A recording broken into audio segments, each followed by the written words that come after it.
je me serais attendu à l'issue de ce sommet que les Africains, notamment les chefs d'État, lorsqu'ils s'expriment, qu'on sente une sorte de convergence.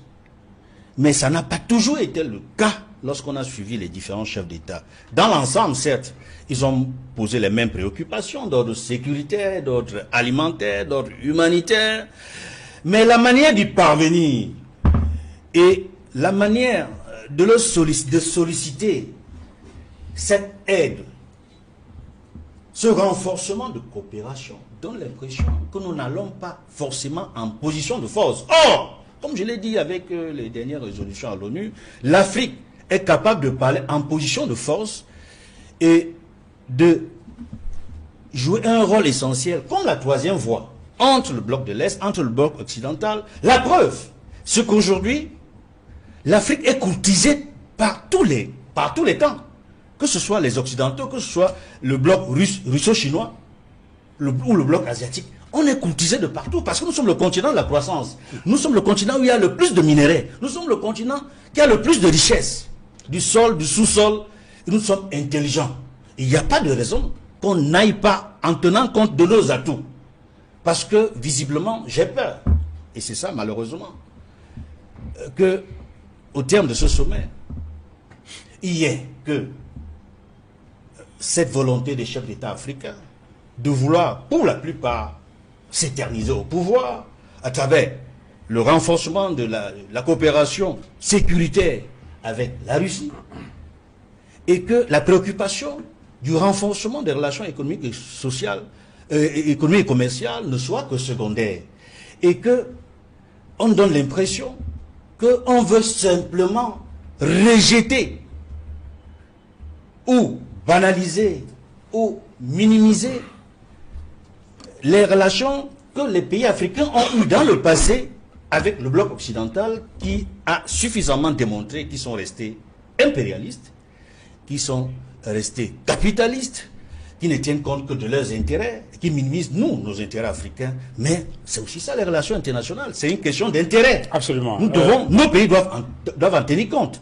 Il ne faut pas aller dans les relations, dans des liens de coopération en position de faiblesse. Parce que nous avons une position de force. Mais pour cela, il faut renforcer notre propre légitimité. Nos dirigeants sont-ils légitimes? Ça, c'est une des questions. C'est pas je dis, laissons tomber ces aspects de petites discussions là pour aller dans le fond. Qu'est-ce qu'on gagne dedans? Ce qu'on gagne dedans, je pense qu'on nous a promis du céréal, des céréales, etc., par le biais de la FAO. Bon. On ne peut pas refuser, on nous donne. On donne, on prend. Bon, je crois qu'elle est gagnée. Mais on n'a pas mendié. C'est comme tous les autres sommets, toutes les autres rencontres où tous les chefs d'État sont partis, on leur a donné, ils ont pris. Cette fois-ci, on a donné à Ibrahim pour le Burkina, il a pris. Lui-même, il a dit, il a remercié. C'est très bien, le Burkina Faso est un pays poli qui respecte ce qu'il lui donne. On dit que le premier respect vis-à-vis de Dieu, c'est de respecter celui qui te donne. Donc, c'est très bien d'avoir remercié. Et je dis, notre préoccupation aujourd'hui, ce sont effectivement la question des armes. Et les armes, qu'est-ce qu'on apporte, qu'est-ce qu'on a eu, etc. Ça peut être des trucs négociés en bas. Mais j'ai constaté, en suivant la réunion bilatérale, que Poutine lui-même était étonné des projets que le président IB présentait. C'est-à-dire... Étonné dans quel sens? J'ai regardé l'image. Il était lui-même étonné parce que Poutine s'est limité au céréales qu'il donne, où le président a développé d'autres domaines dans lesquels il y a eu des rencontres bilatérales. Il y a eu des rencontres avec des acteurs russes qui permettent d'avoir des solutions à un certain nombre de problèmes. C'est ça l'intérêt réel de ces rencontres-là. Ce n'est pas le fait des discours pour amuser les uns et les autres, non. C'est ces rencontres-là, ces rencontres bilatérales, ce qui se fait en bas là, c'est ça qui est le plus important. Et je pense que sur ce point, il y a eu, de mon point de vue, des acquis. Maintenant, le président a demandé à ce que Poutine lui-même s'engage à faire en sorte que ça puisse aboutir.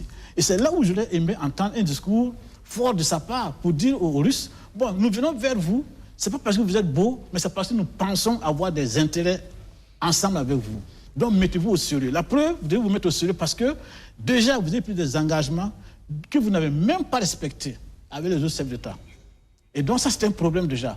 Moi Sankara aurait hurlé dans les brancards, moi je voyais Thomas Sankara à Pétersbourg, mais Poutine allait sentir voler les mouches. Il nous dit les vérités.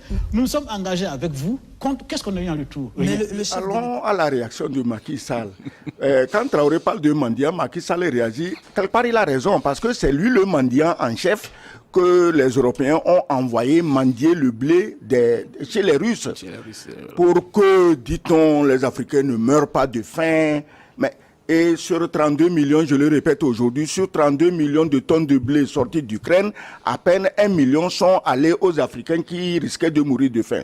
Donc Macky Sall étant le mendiant en chef dans l'intérêt des Européens, il y a de quoi se sentir égratigné par les propos du jeune capitaine Traoré. Voilà. Les sommets Afrique machin, Afrique ceci, Afrique cela, Afrique chouette, Afrique-Turquie, Afrique-Russie, Afrique-Japon, Afrique-Chine, Afrique-Corée. Mais ça vient d'où? C'est la France qui fait sommet France-Afrique. Les autres ne font qu'imiter ces mauvais exemples dégradants pour les Noirs. C'est la France qui a appris ça aux autres. Que les chefs d'État africains, tu peux les appeler, ils vont courir comme les moutons, et puis tu vas leur donner des ordres. Toi, si, toi, ça, toi, mon industriel, tel doit construire telle route chez toi, toi, ceci, telle mine doit être exploitée par tel autre oligarque. C'est la France qui a appris ça aux Chinois, aux Japonais, aux Turcs, aux Coréens et aux Russes. Malheureusement, c'est que le format du Afrique-Russie, c'est pas d'infantiliser les Africains, mais c'est de les traiter comme des humains et de leur parler comme on parle à des humains. Tu as vu, arriver à Saint-Pétersbourg, tout chef d'État avait droit à son escorte, son motard, sa voiture. Mais dans d'autres pays, on les entasse dans un bus comme des écoliers. Et c'est seulement aux Africains qu'on fait ça. Tu ne peux pas faire ça à des présidents asiatiques ou latino-américains. C'est pas possible. Donc, les gens ont vu ce que la France fait et ils ont dit, bon, nous on va faire la même chose, mais on va améliorer ça pour s'attirer la faveur des Africains. Maintenant, ils ont mis tous les moyens pour empêcher les Africains d'aller à Saint-Pétersbourg. Malgré ça, 17 chefs d'État, ils sont arrivés et le reste du continent, je crois, il y a à peine 3 ou 4 pays qui ne sont pas allés. Si Bazoum était à Saint-Pétersbourg, il n'aurait pas eu son coup d'État.